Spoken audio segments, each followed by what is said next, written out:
Hello, I'm Julie Jacobson. I'm managing partner of Bridges to Development and one of the Fast Package team.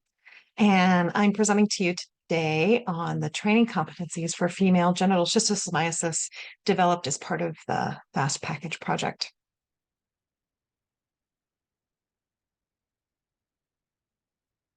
Mm. The learning objectives from this talk today will be to try to understand the categories of FGS competencies and how they apply to different healthcare workers, be knowledgeable about the skills required to diagnose, identify women at risk, treat, and prevent FGS in each category for healthcare workers, and to be aware of how the case studies are used in support of the learning of the competencies that you're about to be introduced to.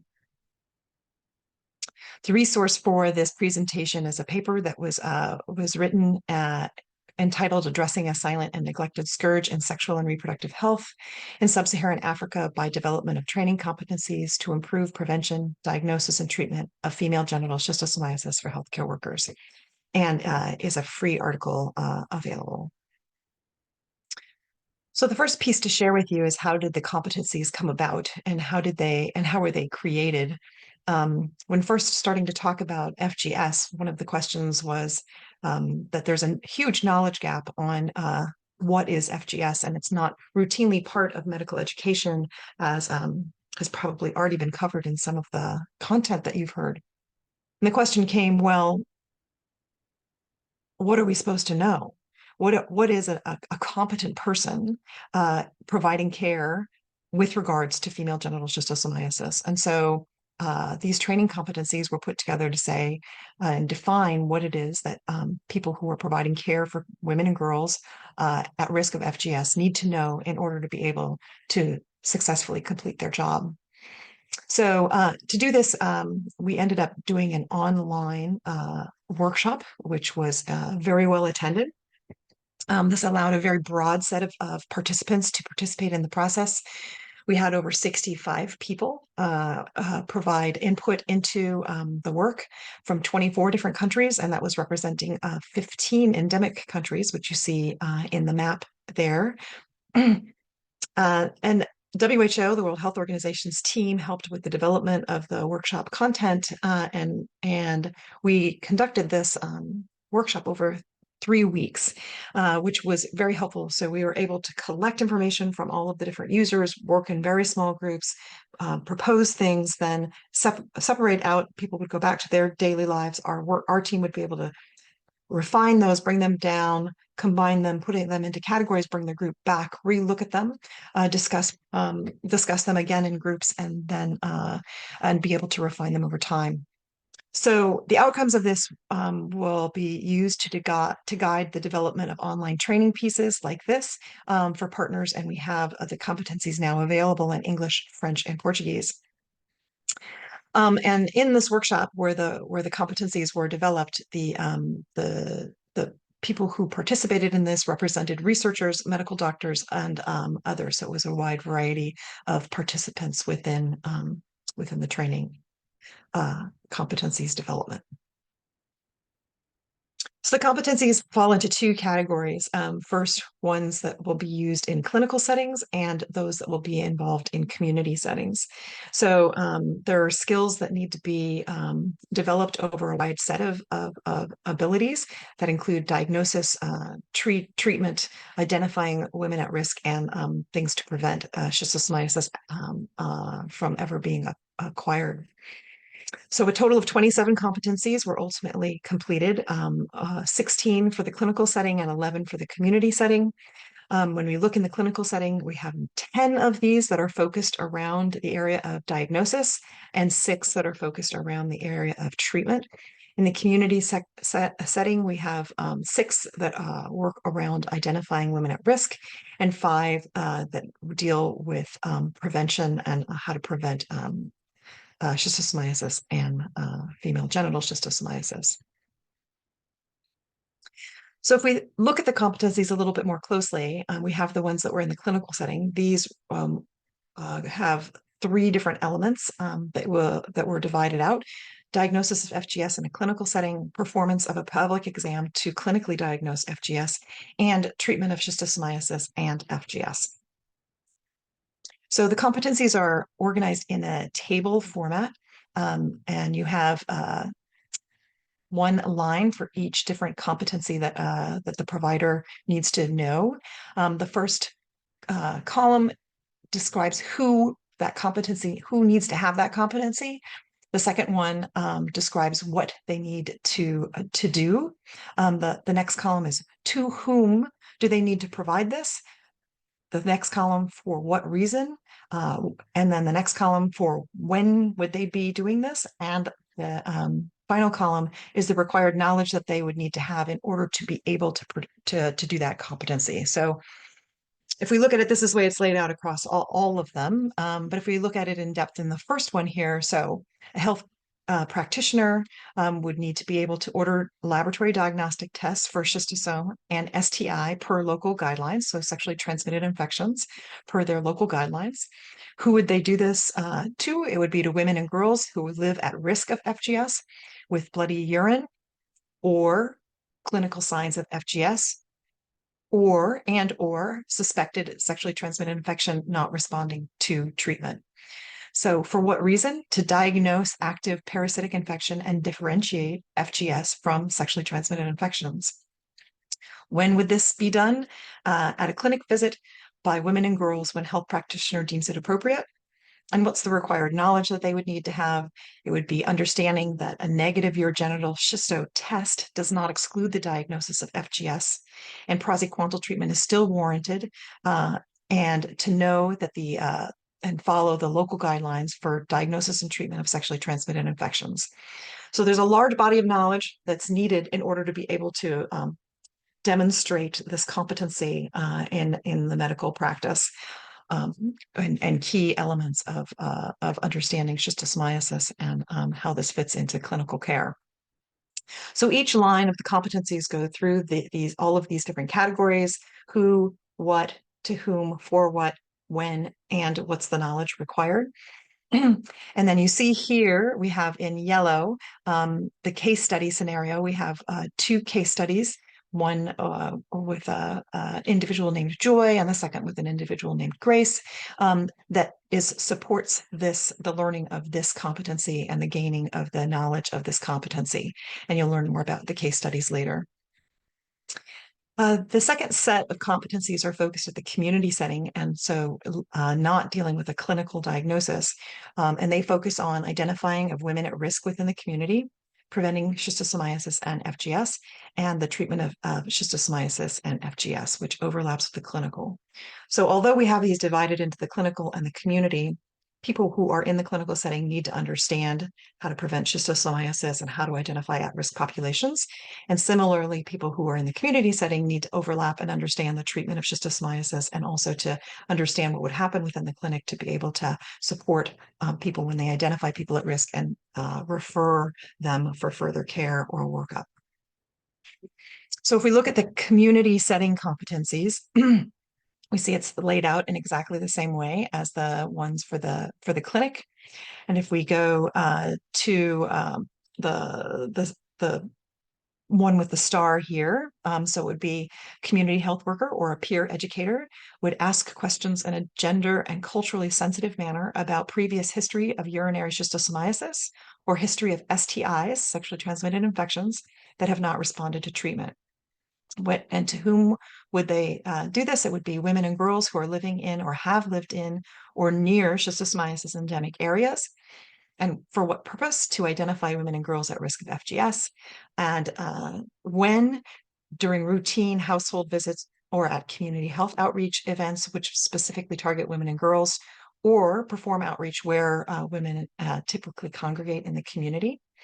And what knowledge is required? Knowledge is required of FGS risk factors, symptoms, and knowledge of of incorrect diagnosis of STIs, and the risk of people not responding to STI treatment, making a higher potential that there is a FGS that's in that population. So in order to go through all of these competencies and to train people and bring those into their practice, we've developed case studies that help learners understand FGS and to develop the competencies in their practice. So these case studies are developed because all of the learners come from very unique settings. And we found that definitely in the development of the competencies with the 65 different people participating from so many different countries, lots of cultural elements came out in the discussing of the competencies themselves and in the wording of them to try and make them as useful as possible across all of the different settings in which people work in the healthcare system. The learners come within different levels of the healthcare system, so there need to be different options to support diagnosis and treatment. And in different settings, you have different tools available to you. In an OBGYN clinic, you may have a colposcopy. Outside of that setting, it's extremely unlikely to have that service available, and that does not exclude anybody from being able to provide a presumptive diagnosis of FGS and get care for patients. FGS presentations vary and they overlap with other causes. So it's really important to work with practitioners and people within the course to think about the proper workup of people who present to the clinic, understanding that FGS is part of that workup, but is not the only thing. STIs and other causes of the symptoms need to always continue to be considered. And different cases bring opportunity to discuss different cultural issues and beliefs that can impact providers and the patient's care. So the case studies have been divided into two groups: people who perform pelvic exams and people who do not perform pelvic exams, to have the discussions focused around those two different settings. So they are for use for any person within the healthcare system who's in contact with potentially at-risk populations, because everyone has a role to play in FGS diagnosis and prevention and treatment, whether or not they work in a clinical setting. And although the diagnosis of FGS frequently has been reliant on a pelvic exam, it's not necessary to have a pelvic exam in order to have a presumed diagnosis. And it's really important to recognize this and to have that come out within the discussions and make people comfortable with presumptive treatment, because presumptive treatment is in alignment with the WHO policy on the routine deworming of women and girls in routine health services, which is an essential service to be able to provide women and girls. And then the final thing is understanding how patients present and linking them to diagnosis and treatment that's appropriate in their settings, and having discussions around when is it appropriate to refer, what resources are available, and what would be required of a presumed patient to have to go to get a pelvic exam, for example, and where is that an unreasonable expectation or expense that should not be required. And all of these are good to have come out in the discussions around the case studies. So the case studies, you have generally 3, maybe 4 different slides that will be presented. The first one is kind of the case and the scenario of how somebody presents. And so this first one is based in Kenya. It's a 10-year-old girl arriving with her mother, and the mother's explaining that the girl has been has had blood in her urine and abdominal pain for about 2 months, maybe a little longer. And she has noticed that the girl has brownish bloody spot in her panties. And the mother's worried that the girl may have been raped. She has been trying to treat her for the bloody urine with some local herbs, but that haven't worked. And the girl's been out of school for about 2 years, and she helps with the household chores, including fetching water and washing clothes in a nearby river. So this kind of provides the basic framework around which the learners will discuss a case, and you as the SMEs will help guide them in the conversations that they have. The next 2 slides or 2 slides that you would be provided will be discussion questions that can lead you through with the group to begin to get them to start to think about these pieces. And then the reporting back that would happen from the groups as they come back together again and share the conversations and the things that have come out of their learnings. So what is your role as an FGS SME? So the important thing is to be familiar with these competencies. Please do read through the paper, and these slides I think will be available as well, and they are all listed in the slides, although I won't go through and read them all in this presentation. Review them and ensure that the discussions on the case studies covers the required competencies and that you're leaving the learners with the uh, um, opportunity to discuss each one of these different elements and use the competencies as a reference to support content development if you're developing tools or pieces of your own or reaching out in different levels of the healthcare system.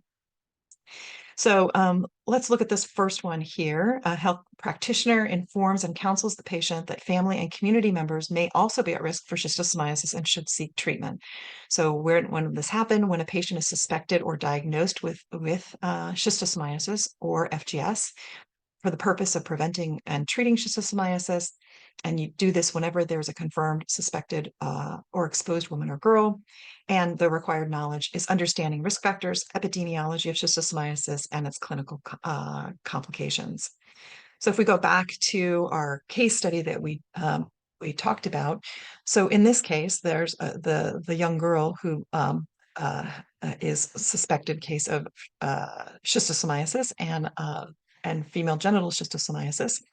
This case has a lot of interesting things to discuss, but if we go back to that competency specifically, it would be that when this girl is treated to recognize that all of the people who are in contact with the same water sources that she's in are also at risk of schistosomiasis. Her mother would be at risk, likely her brothers and sisters would be at risk, and her entire community. So ensuring that that community has access to care and that others in that family or that are in contact with that water are aware of that risk and can also get services and treatment for schistosomiasis. So that would be how that one would play out in this, and making sure that that comes out in the discussion when people are talking about how would they handle this case and what would they do in follow-up.